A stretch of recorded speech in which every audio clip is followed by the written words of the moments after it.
Waktu mengenalkan, nama saya Aditya Pratama Putra, kelas 7D. Saya ingin membuat tugas bendo yang berjudul cerita keajaiban yang mengiringi Rasulullah lahir.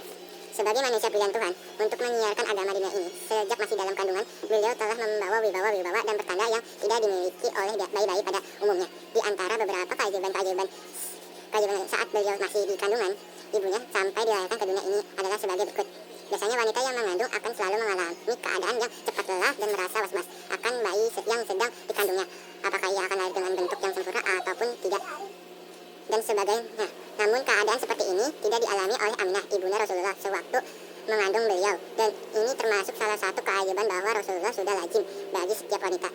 Ketika dirinya mau melahirkan, ia akan merasakan kesakitan dan sakit perut yang tidak terasanya. Tapi perasaan seperti ini tidak dialami oleh Aminah sewaktu melahirkan Rasulullah. Ia merasakan biasa-biasa saja, bahkan perasaan lebih tentram. Rasulullah lahir dalam keadaan sudah dihitam.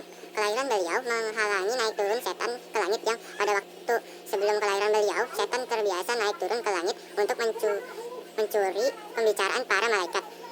Halimah As-Hadiyah, ibunda susu Rasulullah, sebelum menyusui beliau adalah seorang wanita yang telah kering air susunya. Namun, begitu beliau mau menyusui Rasulullah, air susunya menjadi melimpah. Begitu juga dengan ternak peliharaan. Sejak Rasulullah menjadi anak asuhnya, ternak peliharaannya menjadi berkembang biak dengan pesat. Abdul Akbar berkata, aku melihat dalam kitab Taurat bahwa Allah telah menggambarkan tentang kelahiran Nabi besar Muhammad. Allah berfirman, ketika binatang yang sudah kalian kenal dengan nama binatang tasbih itu bergerak dan menyembunyikannya karena perasaan iri dan dengki yang bercokol di hati mereka. Dalam kitab Al-Jabur, Allah memberi tanda-tanda kepada umat Nabi Daud tentang kelahiran Nabi Muhammad dengan suatu pertanda. Ketika mata air yang telah kering kalian kenal dan kering, air tiba-tiba memancarkan air dengan derasnya, maka pada saat itulah waktu kelahiran Nabi besar Muhammad telah tiba.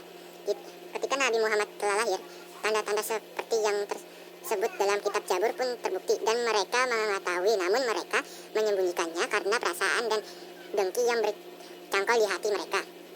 Abdul Muthalib, kakek Rasulullah, pernah berkata, ketika aku sedang berada dalam Ka'bah, di mana waktu itu Ka'bah masih berisi patung-patung sembahan, tiba-tiba patung-patung itu jatuh dari tempatnya dalam posisi sujud di lantai Ka'bah. Kemudian aku mendengar suara dari balik dinding Ka'bah yang berbunyi, Nabi yang dipilih telah lahir, yang akan menghancurkan orang-orang Quraisy.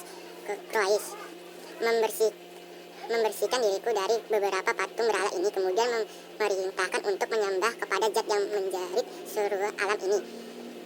Keajaiban yang terjadi pada tumbuhan menjelang kelahiran Rasulullah ialah menghijaunya tumbuh-tumbuhan yang tadinya telah mengering, menguningnya buah-buahan dengan cepat dan melengkungnya batang-batang pohon itu ke tanah sehingga memudahkan kepemilikannya untuk memitik.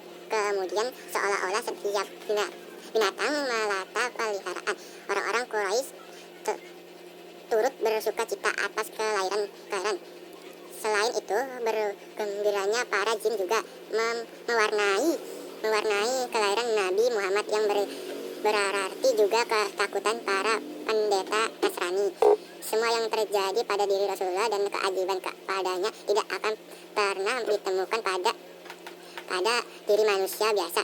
Mukjizat yang beliau miliki menjelang kelahirannya orang termulia di dunia dan di akhirat ini. Masih ada lagi keajaiban yang mengabarkan seluruh jagat, yaitu tersungkurnya berhala-berhala sembahan yang ada di istana-istana orang Quraisy. Bergembiranya binatang-binatang yang ada di penjuru timur dan barat, baik binatang laut maupun binatang darat, berjalan dari tempat, maka pada saat itulah Nabi Muhammad lahir. Peristiwa berjalannya binatang tasbih disaksikan oleh semua orang Yahudi, tetapi mereka tidak meyakini tentang kelahiran Nabi Muhammad yang telah mereka ketahui sebab rasa iri dan dengki yang bercanglok di hati mereka, sehingga mereka menyembunyikan kabar baik tersebut kepada kaum Nabi Isa. Allah juga menggambarkan tentang kelahiran Nabi Muhammad, yakni seperti yang tertulis dalam kitab Marak mereka, kitab pohon-pohon kurma yang telah kering tiba-tiba keluar daunnya, maka pada saat itulah Nabi Muhammad telah lahir ke dunia. Dan benarlah apa yang telah dituliskan dalam kitab umatnya Nabi Isa menjadi kenyataan, karena pohon-pohon kurma yang telah kering dan hampir mati tiba-tiba keluar daunnya lagi. Hal tersebut diketahui oleh golongan kaum Nasrani, namun mereka ingkar. Sekian untuk presentasi saya. Assalamualaikum warahmatullahi wabarakatuh.